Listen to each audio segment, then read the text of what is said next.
What about us? Oil and water. Was it meant to be? Well, wasn't that a pleasant way to start a video that's meant to be me rambling in a hopefully enjoyable way about the relationship that develops between these two over the course of season 1? I suppose without the context of everything that comes before this scene, you may be inclined to agree with Vi. Oil and water aren't exactly natural fits. Have you ever tried to clean a pan with lots of oil using just water? It's a fucking nightmare. Welcomes are probably in order before we properly get into the video. Firstly, to quite a fair few new subscribers who have found the channel through my other Arcane video essay, A Mastery in Visual Storytelling. There's a link for that in the description if you haven't seen it already. You'll see in the comment section of that video that I was left with sheets and sheets of viewers asking for this video since I committed the cardinal sin of offering a Caitlyn Vi video in the future. I might as well have put a gun to my own head. If this is your first video from this channel, a warm welcome to you too. If you enjoy what comes next, then please leave a like and a comment to appease the algorithm gods, and a cheeky little tap of the subscribe button wouldn't go amiss either. Okay, now that we've covered all of the formalities and my legal obligations, let's jump properly into the video.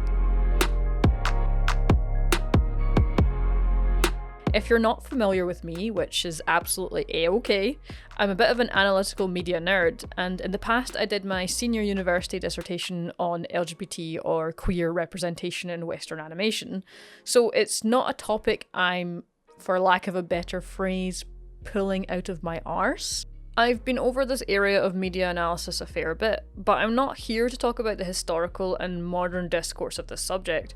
Rather, I'm going to dive more into what the show actually gives us in regards to their relationship, which is refreshingly present in the foreground of both Vi and Caitlyn's stories in Act 2 and 3. However, in order to understand some of the nuances in their dynamic with each other, it's really helpful to have some context as to who they are as people before they come face to face.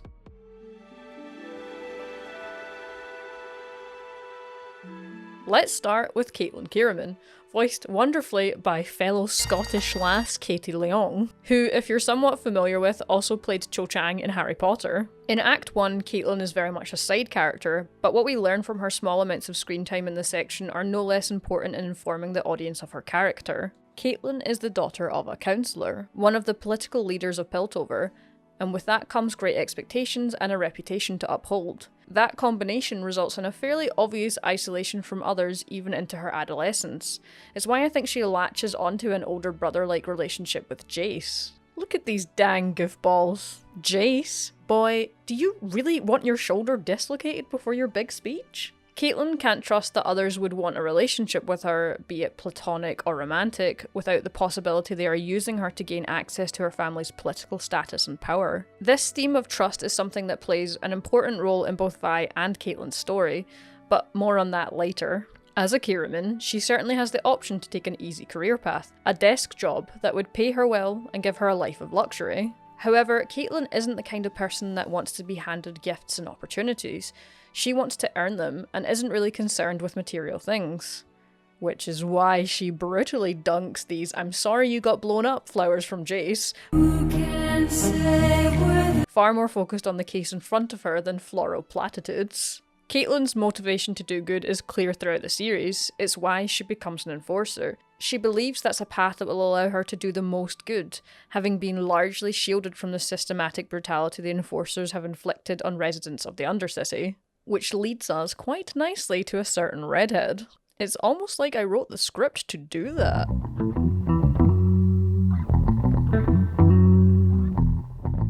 Unlike Caitlyn, Vi's entire life has been at the brunt end of all of the inequalities between Piltover and Zaun, leading to an understandable distrust and hatred of topsiders and everything they represent. Enforcers in particular are the epitome of this cruel parasocial relationship in Vi's eyes, quite literally enforcing and upholding the corrupt status quo between the two cities, resulting in the death of her parents in her earlier life. Basically, a friendship/potential relationship with an enforcer probably was something that had never ever crossed her mind. This hatred is only further compounded by the fact that Vi is thrown into Stillwater Prison at the end of Act 1 for at least 5 years without ever being charged with any crimes.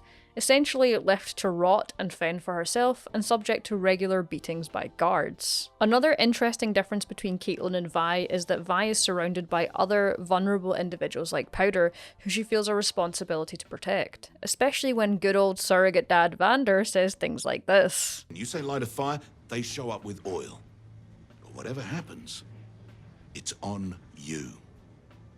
I know that Vander was trying to get Vi to be less reckless with this chat, but boy, it's not surprising that Vi carries around a lot of guilt about having brought wreck and ruin into the lives of everyone she is close to. With so much death around her, she probably sees herself as a bit of a magnet for misery and misfortune by the time that Act 2 rolls around, so it's no surprise she would want to distance herself from others initially. So basically, as you can probably tell, these two are polar opposites in nearly every way, almost perfect foils for each other. The phrase opposites attract certainly comes to mind, but even then, there were a lot of hurdles these two had to jump, and still do. Yet, something here, many things here, work well. So let's talk about them, shall we?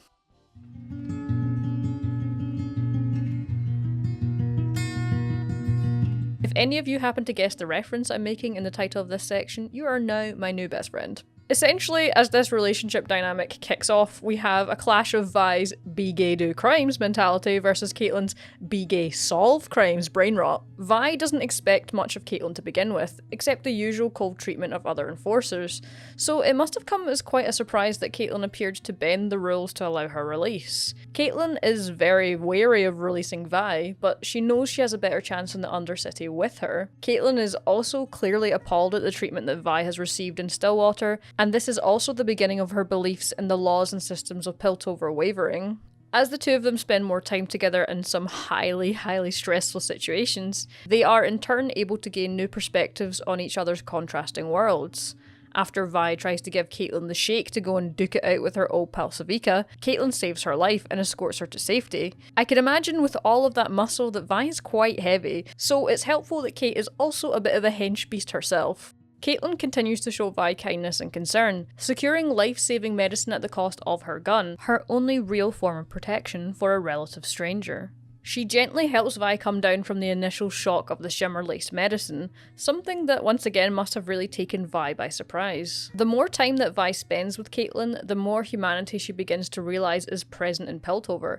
People that want to do good but are naive to the true suffering of the Undercity. I also want to point out, because angst, that Vi was probably extremely touch-starved in prison, with the exception of physical beatings, so these gentle, caring touches from Caitlyn must have come as a bit of a revelation.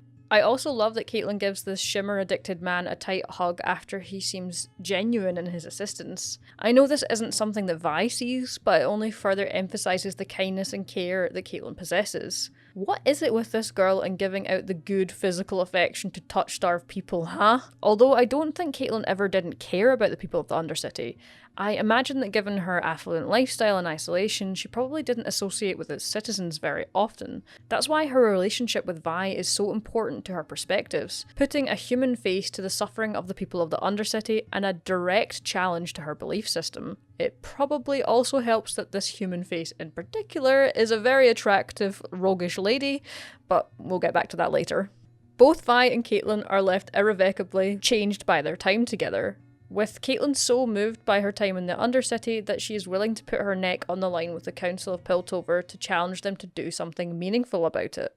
I also low-key love that she insists Vi is present at this meeting, since the Undercity has been politically voiceless at this table of power for so long. For Vi, although of course she is given a new understanding that perhaps Piltover isn't this uncaring monolith through Caitlyn, I actually don't think that's the most important impact that Caitlyn has on her character. It's something a little deeper than that, and perhaps something Vi thought that she had lost. Her heart. And no, I don't mean that Caitlyn caused Vi's heart to go doki doki, although it probably did at points. I mean more in the sense that Vi had probably convinced herself that her time in Stillwater had hardened her to the point that she couldn't ever be the girl with the good heart again. Despite the fact that Caitlyn is a complete stranger to her at first, and Vi is deliberately abrasive to keep some kind of distance between them, Caitlyn is still able to recognise that Vi, under her bravado, has a good heart. It's all right. Despite it all, I can tell. You have a good heart. I can only imagine how this must have made Vi feel, even in her somewhat delirious state, that despite every horrible experience that she's been through that should have made her cold and uncaring, this stranger, an enforcer of all people, can still sense her desire to do good underneath all of that trauma. Good lord, I think the emotions these two are causing me might actually end me.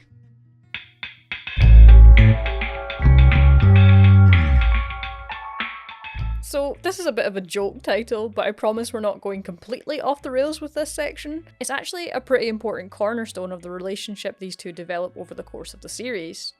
Vi and Caitlyn are pretty physical with each other across their interactions, in both forceful and ridiculously soft touches.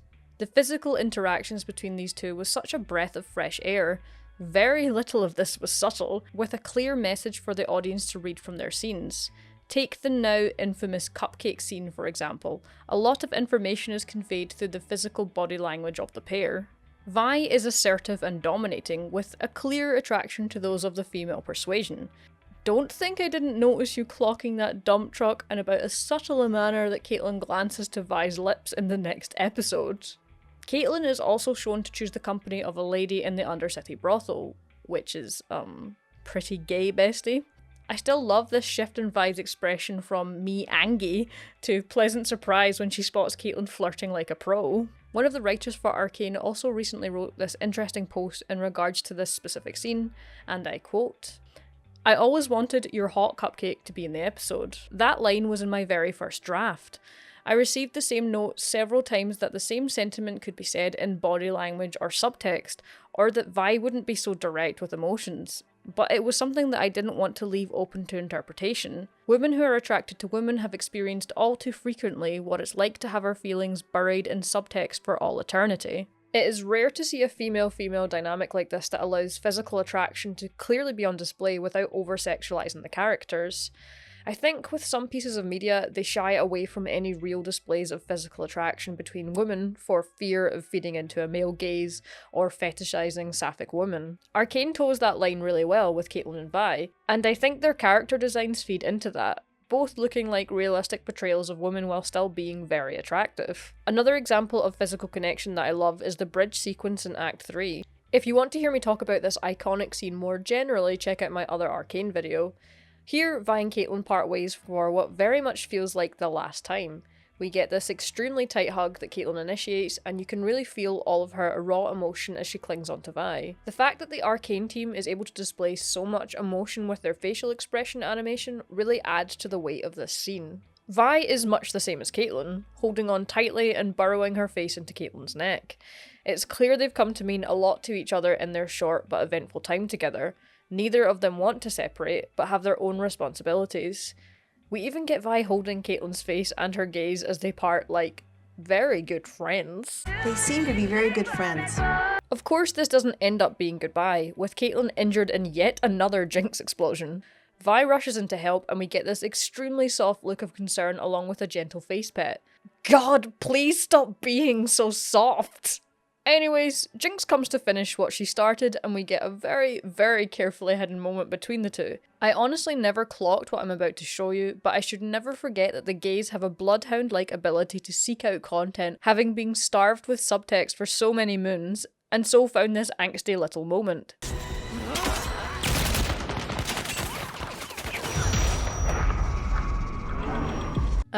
The innate eroticism of being gunned down together by a blue-haired girl with abandonment issues. Now let's watch it again in super slow-mo.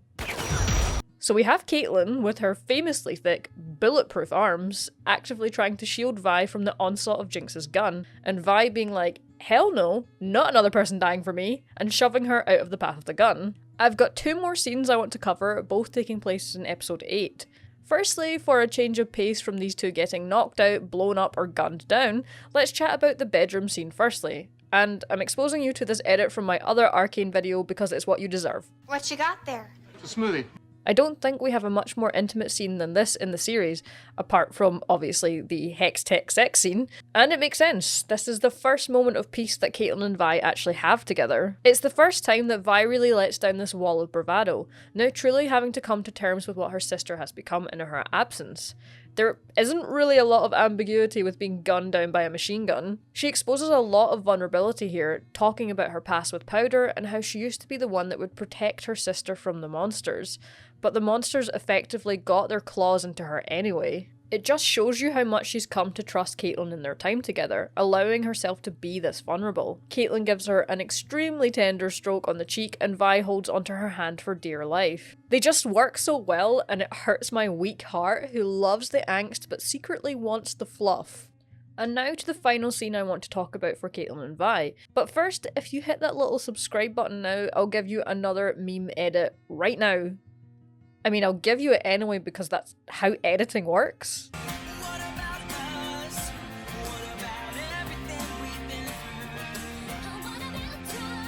Cinematic genius. Now what's really interesting about this scene in particular, other than the sheer rain-drenched drama of it all, is how lacking in physical touches it is, which is extremely telling as this all plays out like a messy breakup scene.